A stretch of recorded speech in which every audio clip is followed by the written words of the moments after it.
Hello, everyone. Here we are again for another Mavens Do It Better podcast, where we interview extraordinary experts who bring a light to our world. And I am super excited today to have on Nina Rolle. Hello. Hello. How are you? Nina Rolle, voice. Do you call yourself a voice actor, actress, or both? I say voice actor. Voice actor. Okay, Mhm. Voice actor. Who, gosh, I met last year at a podcasting festival here in Los Angeles, which was super fun. How are you doing today? Yay. I'm good. Big sigh. A big sigh. Yeah, it's the end of my workday, so I'm good. Yeah. Where are you coming to us from?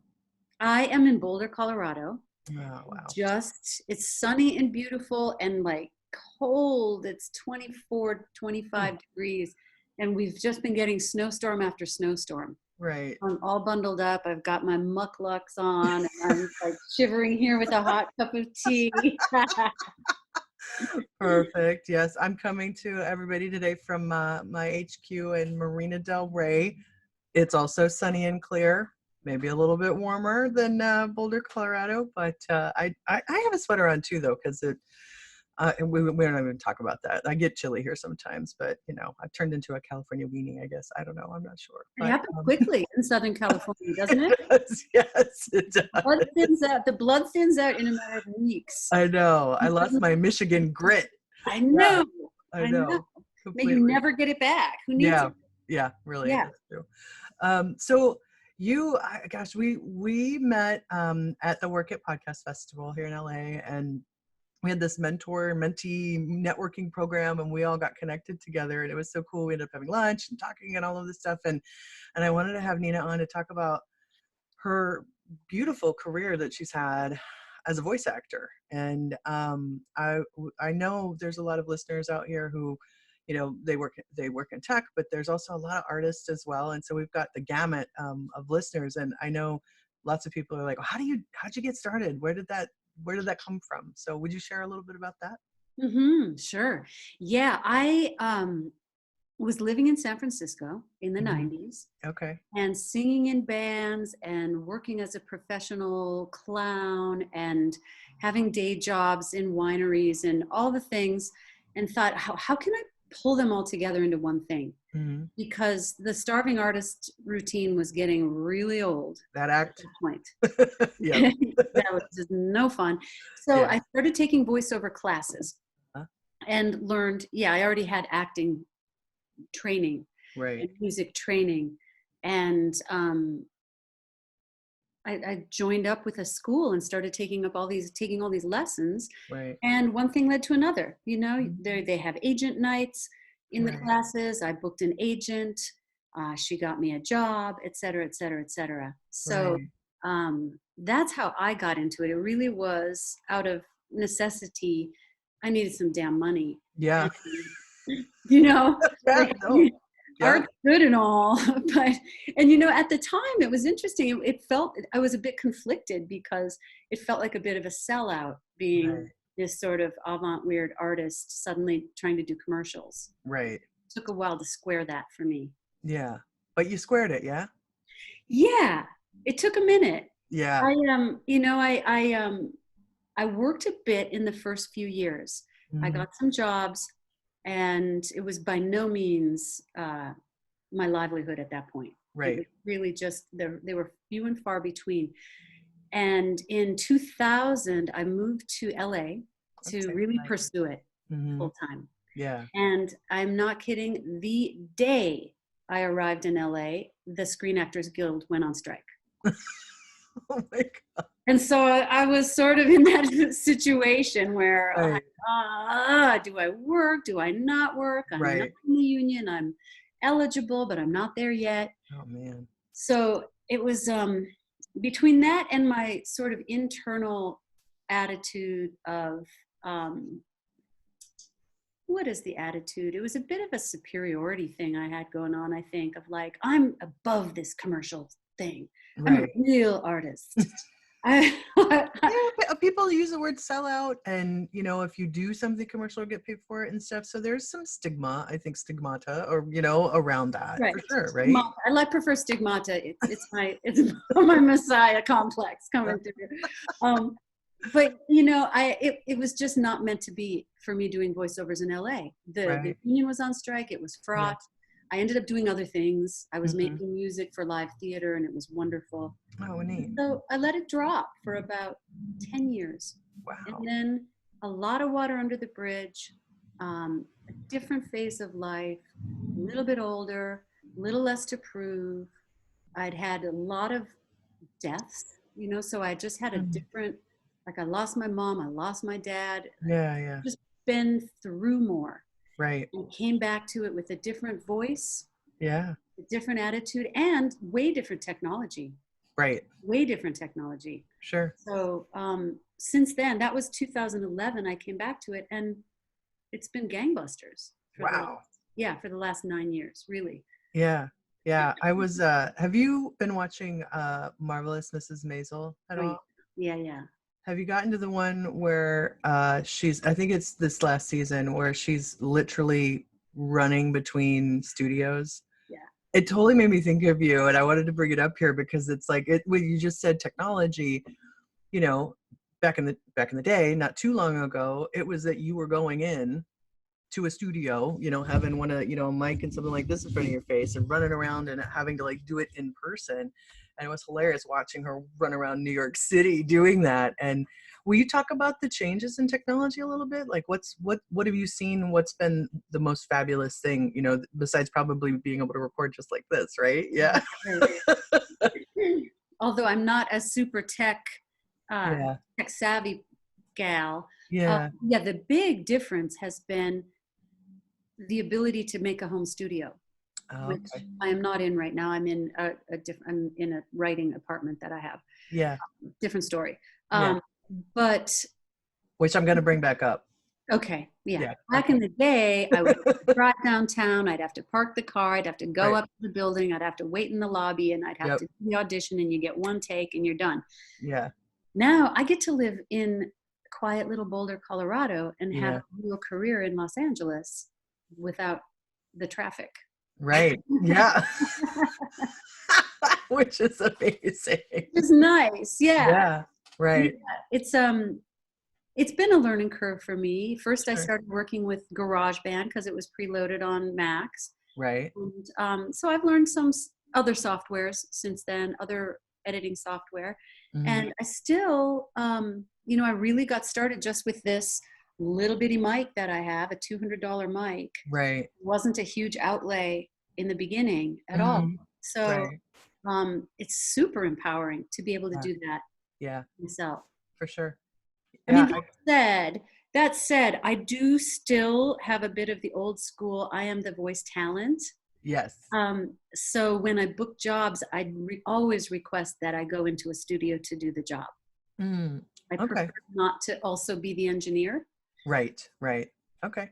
Fair enough. Yeah. No, absolutely. I think with voice acting, and then also, the world, I've met a lot of folks from this world as well through Comic-Con, having been a moderator there and meeting people who are, the voices of characters and anime Mhm. and games and all of that sort of stuff. And that's so exciting. And having, being in an audience where they'll like do a voice, and like the audience dresses like them and like they're like, "Ah!" like it's just unbelievable, and so is it mostly for you? Is it mostly commercial work, or like what kind of work, what kind of voice work what are you doing? I do a combination. I do a lot of commercial work. Mm-hmm. Yeah, a lot of commercial work, and generally the commercial work I do tends toward um, healthcare Okay. and like Okay. university ads. Um, I have one cellular company that is my, Mm-hmm. you know, Hey, provides a bit of butter on the bread, yeah, sure. and um, and then I do a fair bit of e-learning. Oh, cool. Yeah, Okay. I do some e-learning and I do some corporate narration. Nice. So yeah, Wow. a lot of learning modules. Yeah, that's so neat. Wow. Yeah, Where did you grow up? I grew up in Duluth, Minnesota. That's right. I knew you were Midwestern, but I couldn't Yeah, remember exactly where. yeah. Wow. What was that like? for Oh you? man, well, I left as soon as I could. Yeah. I Yep. mean, I grew up in a hockey family. Okay. To have a sensitive little musician actor in a hockey family, I couldn't leave fast enough, honestly. It Right, was, right. it She was was like, "Go west, young gal." yeah, So, go somewhere. yeah, absolutely. Oh, that's so funny. So, you talked about, that you have a set up a studio and that you're in your writing apartment. Let's talk about it, because you're an artist. You do Hmm. all kinds of things. And so what are you working on there? What's going on in that apartment? Oh, in this apartment, it's my little creativity condo. Yeah. Um, It is. I'm doing all kinds of things. Um, I'm working on a couple of writing projects, Mhm. and looking at myself, like I've been an interdisciplinary artist, or Right. sometimes I've been called a hybrid artist or Sure. multidisciplinary. It changes. Right. But at this point, I'm thinking of myself more as a creativity mogul, Yay. because Love it. I'm doing a lot in many different disciplines, and I found I needed a room of my own Mhm. to do some writing, and so I'm here. I'm working on a memoir, really, Mhm. evolution of a voice, Oh, wow. and it's been really powerful and painful to do it, actually. Um, uh, to The assignment really is, okay, when have I used my voice? When have I not spoken? Right. When have I spoken and gotten in trouble? When did I win the job? When did I lose? When did I go to Uh, umpteen million callbacks and still lose? Um, when, yeah, when did I step into the power of my voice? yeah. When was I just not heard? And so I'm writing stories from my life of all of those kind of instances. Oh, wow. You just gave me the goosebumps. That's super cool. Yeah, it's a really interesting introspective process, Mhm. and you know, it's starting in that process. Suddenly, I'm realizing, oh yeah, there was this horrible event that happened to me that I have not spoken about for 18 years, and now it's time to speak about that. Wow. And yeah, that's intense. Yeah. It's not.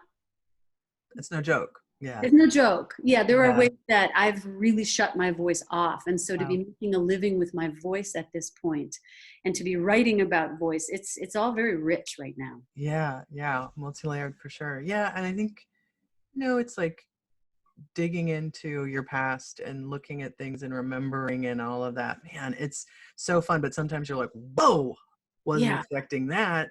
I know. Or not only not expecting it, but how it made me feel, or it's a trigger, those words, but you're just like, whoo, hot button, you Ooh, know? okay, that's the whole, it shifts the framework on the story that I'm telling, Yeah, right? right. Like Yeah. how is this framed now? Yeah, Yeah. absolutely. And I think as an artist, your voice is very important, obviously, right? And sometimes you're speaking your own truths, other times you're interpreting other truths, and building all of that empathy that we need to have with each other. And yeah, I think that's so cool. I'm so excited to read it. That's going to be awesome. Yeah. We'll see. Yeah, it's a process. Are you gonna self-publish, you think? I don't think so. Yeah. No, I think I'm gonna shop it. Nice. Okay. Yeah. Yeah, Cool. I'll shop. My voiceover agent in LA said, as soon as you have some kind of a draft, he's Yeah. got connections to literary agents, etc. Yeah. Oh, that's awesome. Yeah. Exciting. That's so Yeah. fun. Yeah, I'd recently reached out to my speech coach from high school, because I was thinking about some of the things that you're talking about, just sort of when did it, because I was on the speech team and she was a dear person to me, and I wanted to give her a shout out and be like, you're amazing, and I wanted to make sure you knew that and that you touched my life. And it was interesting talking to her about voice and being a speech coach, and how to coach kids in high school to find their Mhm. voice. And a lot of times it was just showing up was a lot of it. It's just being present and showing up is half Yeah, the battle sometimes with it that. is. Yeah, Yeah. absolutely. Yeah. um when did so San Francisco in the 90s, huh? Yeah. What was that like? That was the first .com boom, I right? know, right? Yeah. Yeah. Oh, San Francisco in the 90s was, it was fun. It was formative for me as an Yeah. artist. I Yeah. did all kinds of things. Yeah. Yeah. I can imagine. Yeah, I got involved with a group called the Clown Conspiracy, which we did all kinds of civic events. Like Right. I was the hot clown with a tutu and an accordion.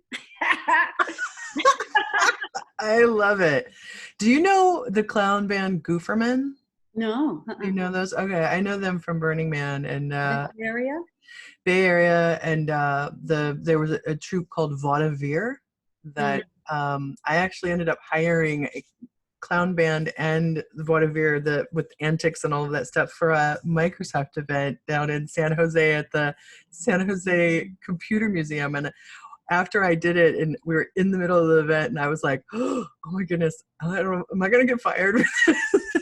And the gals were amazing, and they were not scantily clad, dressed and stuff, but it was different. I mean, it was the flip phone time too. Okay. Yeah. So it was pre-smartphone, but it was still like, it was flip phone pictures, and like everybody's face was like, What is happening? you know, I taking know. a photo. I know.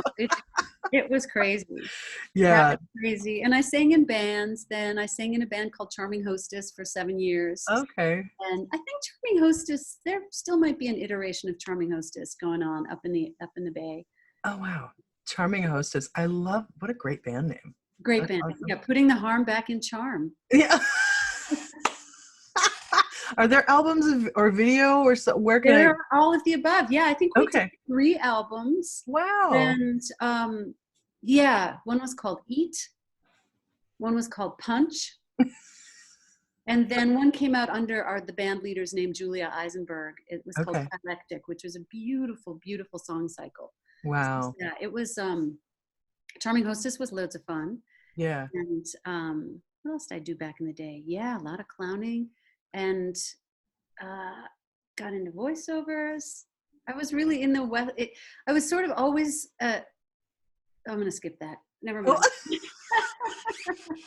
Some things need to just stay with us. Yeah. So fair enough. San Francisco in the 90s. In the night. I was in Seattle during the 90s for the dawn of grunge when I was in school. Oh, yeah. So that was a good time to be there. It's like, who are those long-haired, cute, screaming men? Okay, it was just like, and women. It was like everybody, it was like, yeah. I was talking to somebody else about that. They're like, you were in where and what? And I was like, yeah, I snuck into every club. Like, it was like, yes, please. So, isn't it interesting being in a place when that thing is happening? Yeah, it is. Because you have no idea that it's happening, until the word grunge shows up in Rolling Stone, and like. Right. Yeah. I think it was when Pearl Jam's, that 10 album came out. Everybody was like, this is a thing. Okay. Yeah. And Nirvana went, bananas and everything. So I lived in Minneapolis when Prince was doing his pop-up concerts at First Avenue. It was like go there hoping to see Prince, but I never did. Yeah. I had a friend who was from Minneapolis. We were just talking about, I've been to First Avenue. So as I made sure, I haven't been to Paisley Park though. No, I haven't either. Yeah. I never got invited. Come on. You got the purple glasses on too. I mean, like, hello. I had those back then. Oh my goodness, that's so funny. So, what we met at Work It, and that was the Female Forward Podcast Festival. I know I've gotten sort of a lot out of that, obviously doing podcasts and stuff, and thinking about how to go after sponsors and do other things and all of that. Like, curious what anything that sort of stuck with you from attending? Oh, yeah, a lot actually. And I still haven't made my podcast. Yeah. I'm in the queue of things that I have to do here in my creativity condo. Yes, coming soon. But yeah, it was, first of all, I love gatherings of women. Yeah. I just love being in a really female environment. So that resonated for a long time. But one thing that I noticed is I would do the networking, do the chit chat with people, and every person would ask, do you have what's your podcast about? Yeah. And I always thought that was so interesting. Not what's your podcast, but what's it about? And Mm-hmm. the emphasis on your angle and your message was Right. really powerful to me. Mm-hmm.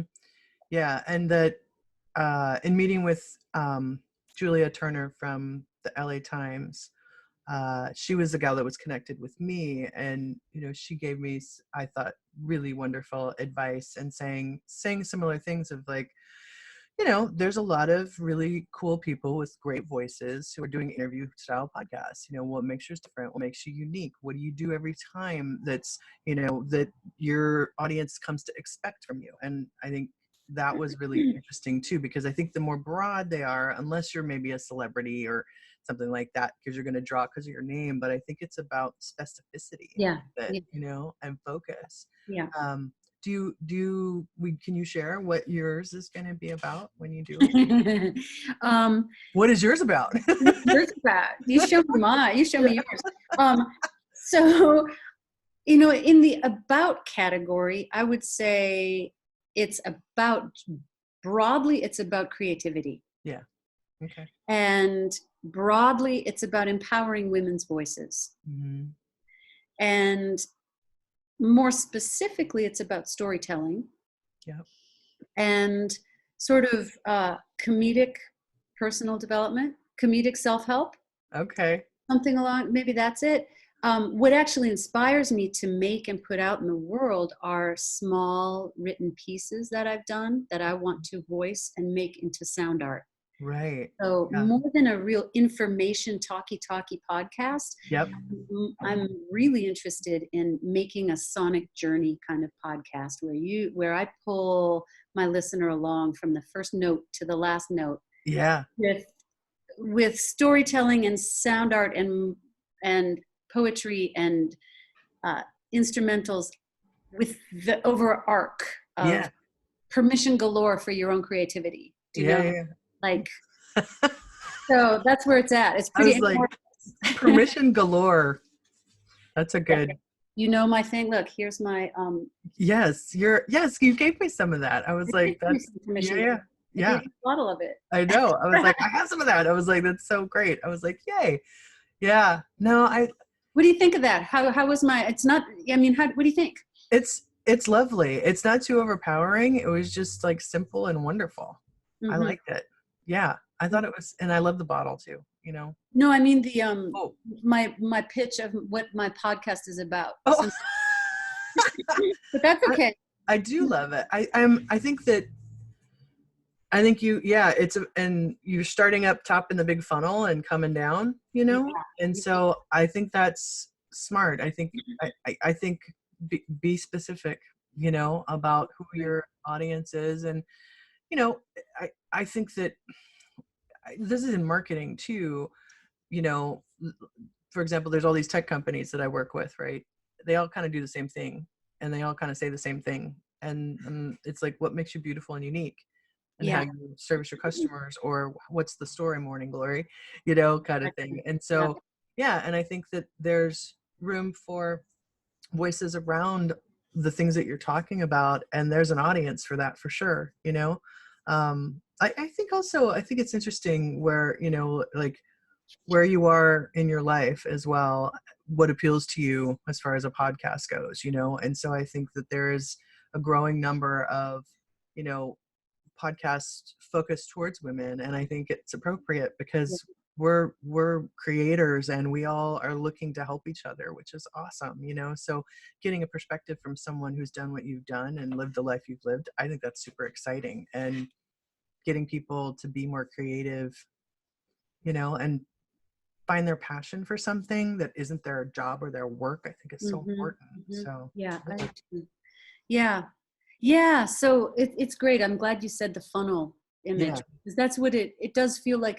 It's swirling around the funnel right now, and we'll become more specific as I start to just make. So I'm just doing what I do, which is following the inspiration, what form it takes, since I don't have any pressure to make a podcast. right. Yeah, absolutely. Yeah. And when you will you explain to our listeners what you mean by when you say sound art a little bit more? Oh yeah, I think that's such a cool thing, and not everybody probably knows what that means exactly, you know? There's no actual definition of Okay. sound art. So Uh-huh. basically I said something that means nothing. Right. Just for your listeners, Heather. Hey, you know what? It's all good. Yeah. um, the way I think of sound art is, and what inspires me is spoken word with a Uh-huh. with a music bed. Okay. Um, Under. Yep, Yep. spoken Okay. word with a music bed underlying. Um, that's probably a good starting place for what Okay. I'm thinking about sound art. Yeah. Yeah. And we talk a little bit, it's on your beautiful website, ninarolle.com, which we'll put in the show notes. Story Slam. We talk about that a little bit? Oh yeah, Yeah. yeah, the erstwhile Story Slam. Mm-hmm. Because it has it closed, Mm-hmm. um, but that was a 7-year long project, Yeah. and it was patterned after the Moth, which is Okay. like the granddaddy of all story slams, Yeah. Mm-hmm. um, where we would publicize a theme Yep. and invite people to come with a prepared 5-minute story on that theme. Right. And so then they would come to the show, put their name in a hat, and sit with their fingers crossed, hoping they would get chosen to tell their Oh, story. wow. In any given show, we would choose 10 people Okay. to tell their story. And usually there were, a handful of people left in the hat that didn't get up there. So Yeah. that's sort of uh, part of the edge of the seat quality. Yeah. It was a competition. Mm. And over the 7 years, we went through various ways of judging, like who wins, how do we had categories, we had a panel of experts, we Right. had, but it ended up, we went straight up democracy, one vote, one person, one person, one vote. Yeah. And then there would be a winner of each Wow. of them. Yeah. So the competition element really it helped people bring their game. Yeah, for sure. And what city was that in? This was in Boulder for the most part. Oh, okay. We did a few in Denver and up in Yeah. Vail. Yeah. Okay. Wow. Is there one that stands out to you that like just, for whatever reason? One story. Story. Yeah. I'm sure there's Well, like a there gazillion, were but a lot. Yeah, yeah. there were a lot. The ones that stood out were usually people who weren't performers, Mm, um, but who just had some amazing thing happen. right. They were out. One guy was out hunting with his buddy. The car broke down. The friend had hypothermia, was Oh so my close God. to death. I mean, it was a really, like, we had real life and death stories were Right. great. And Yeah. then other ones that were like, one woman claimed she had Sam Shepard's love child, and I don't think she really did.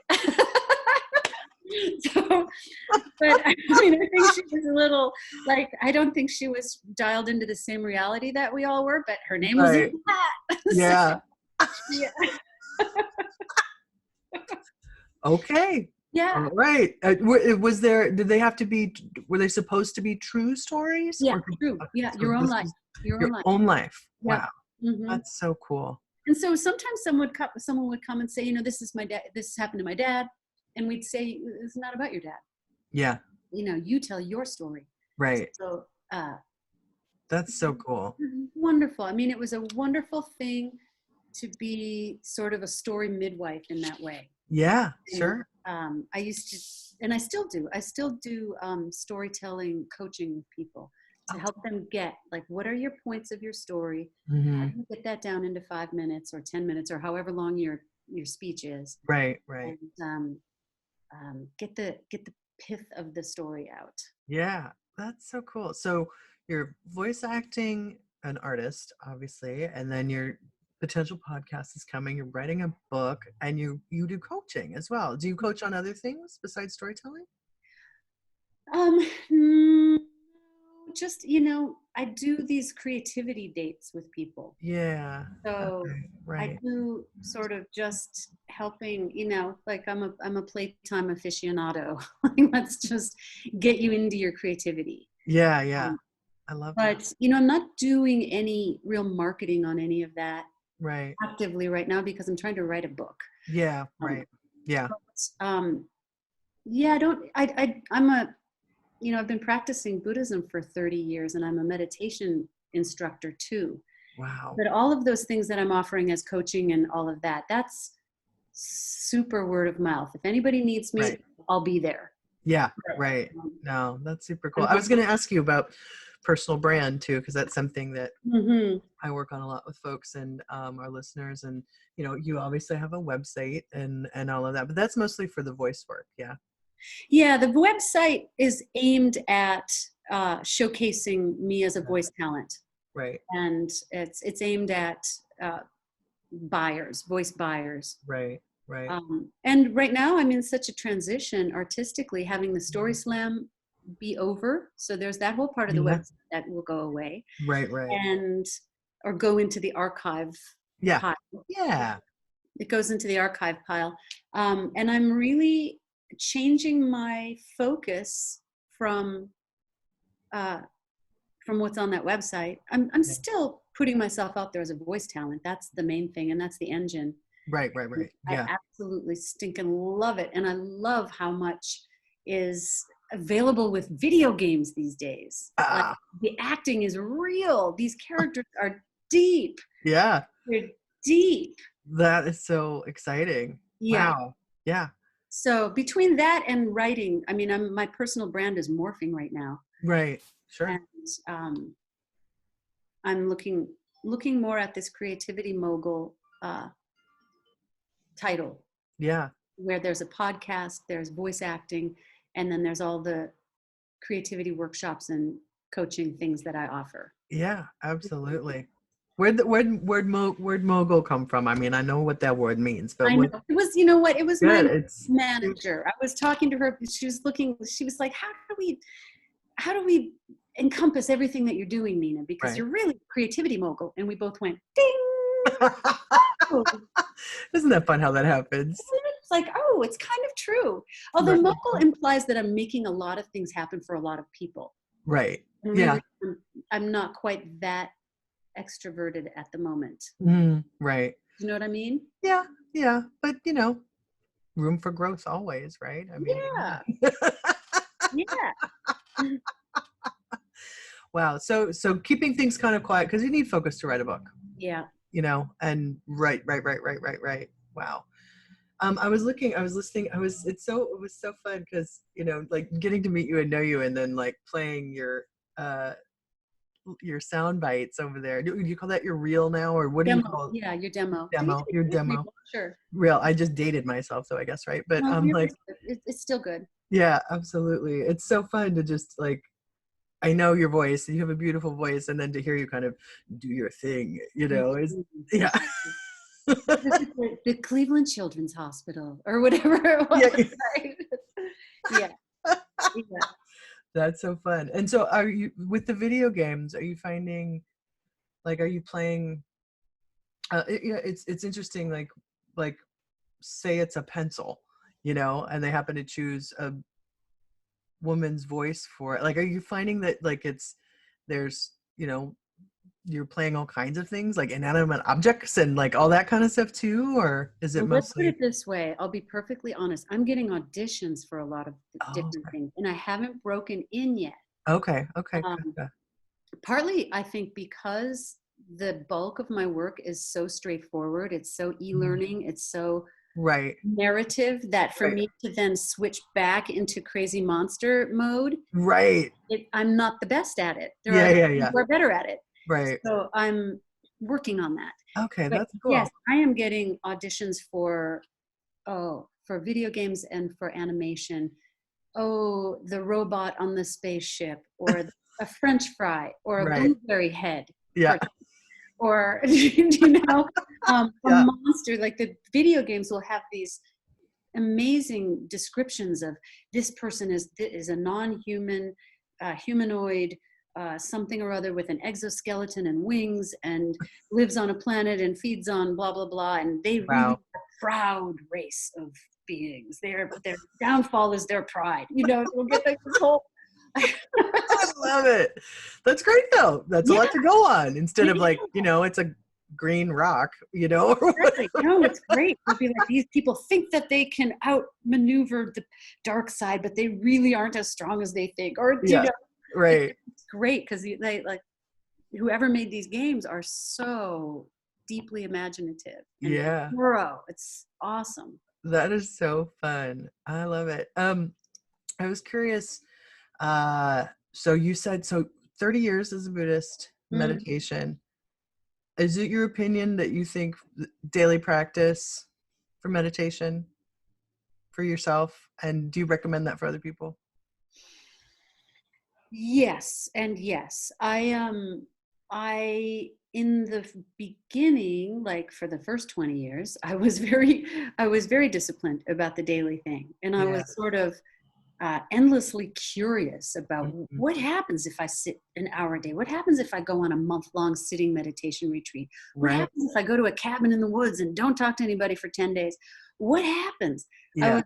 was I couldn't get enough Yeah. of that. And so I did an awful lot of sitting, and it's um, very rarely a peaceful experience. Mm.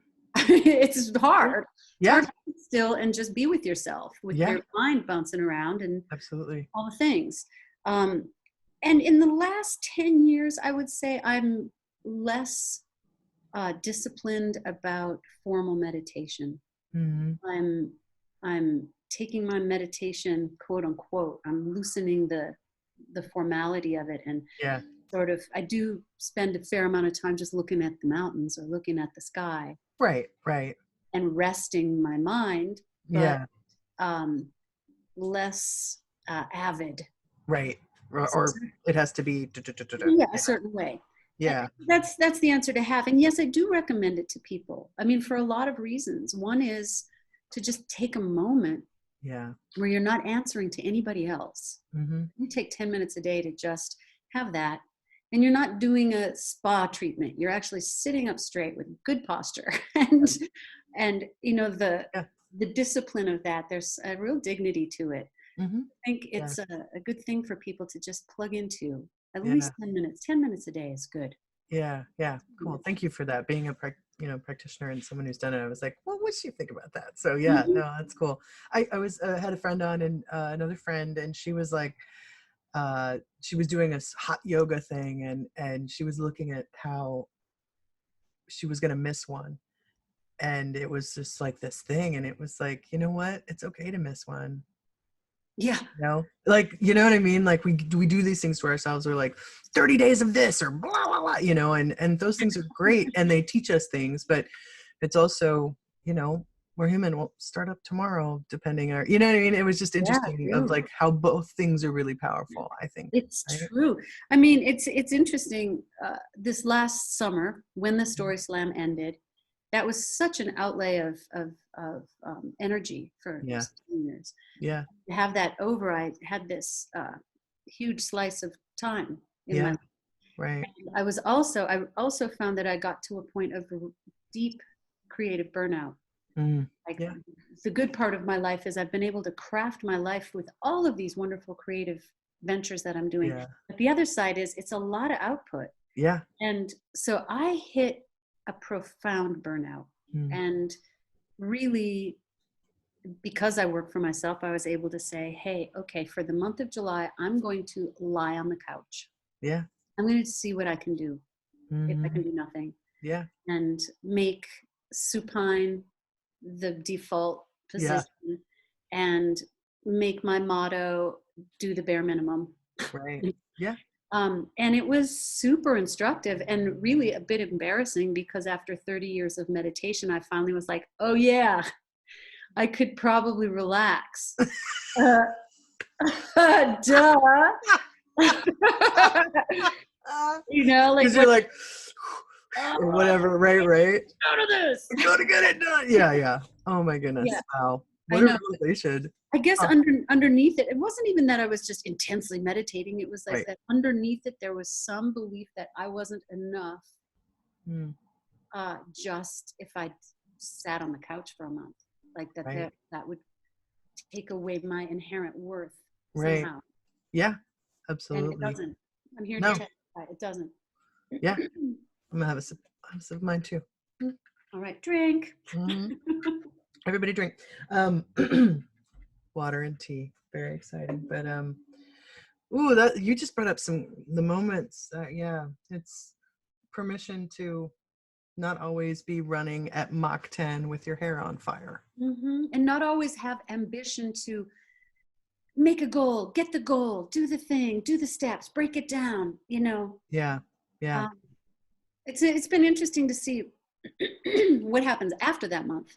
Right. Because Yeah. I haven't been able to get that same sort of fire back. And it's okay. I'm a little more, cool. Yeah, I like the. Yeah, a little more like, well, do I really want to work that hard? Yeah, right. Well, and that's a question. And I think, I don't know if it's age or if it's experience or both, it's when you look at different things in your life and you're like, what's important? Yeah, exactly. And what do I want to be doing for the next, and how do I set myself up for that? Or see what happens, right? Exactly. Yeah. Yeah, the taking stock of what's important. That was a big part of resting. Yeah. Just resting and going, okay, what is important? I don't want to mess up the clients I have. Yeah. I got to pay my mortgage. I got to eat. Yeah. So those are things that have to happen. Yeah. Yeah. I mean, in Maslow's hierarchy, we're talking about sort of, the bottom two, taking care of business on the bottom two. The rest of it can have a little bit of a hold, right? Yeah, that's so funny. Oh my goodness. I love talking to you. It's so nice to catch up with you again. I know. It's really nice. It's super nice to see you. I think, I know. I was like, woo, yay. Last question. How about that? Okay. Yeah. I ask everybody to share with our listeners, and touched on some of them, but what's the spark or moment that you could pinpoint that really seats you in who you are today in this moment? Is there somebody happening, a person, something that you feel like you're like, oh, that's brought me to where I am? Well, so many, right? Yeah, right. So Absolutely. many. Yeah. But one thing was, when I was about 23, I think, I had been in and out of college, various countries, and I just couldn't really focus. I didn't know what I wanted to do. And I took a road trip to Mexico with a friend from high school. And on the way back, we drove through Boulder, Colorado. Oh, wow. And I met these young women who were students at Naropa, at the Naropa Institute. And I saw in them a certain confidence they were dancers. Okay. But they were making their own work.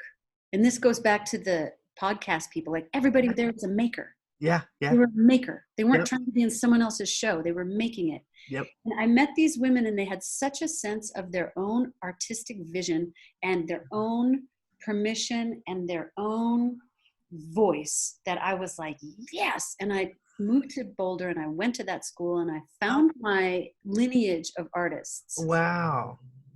Yeah. So that was super important. Yeah. That's so cool.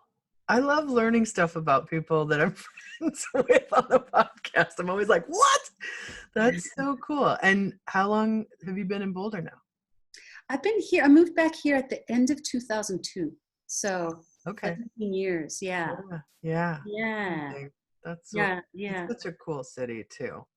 It is a city. I mean, and now, like I said, with the I really thought it was career suicide when I moved here. Yeah. In LA. Right. But it took a while, but now, I'm basically splitting my time between here and Los Angeles at this point. Absolutely. So when you come back? I'll be back end of this month. Oh, cool. Okay. Oh, yay. Ooh. All right. Okay. Perfect. Okay. All right. Awesome. Okay, good. Well, yay. Well, you're a delight. Thank you for sharing your story with our listeners. I think there's lots of people who are curious about, just how artists make their way in the world, and also the voice actor stuff too. So I'm excited about all the things you have going on. Cannot wait. Yeah, I'm excited too. It's a very fertile time, and I'm taking my time being quiet with it for the most part, just cool. letting it gestate. properly. Yeah, that's awesome. Percolation. Love it. Yeah. Thank you so much, Heather. It's so You're nice to welcome. see your I face. know. I know. It's nice to see you too, Nina. So thank you for being on the show. It's a pleasure. Absolutely. All right, folks. Well, this has been another episode of the Mavens Do It Better podcast. And here is to another big, beautiful day on this blue spinning sphere. Thanks, everybody. Bye. Bye. Okay. And we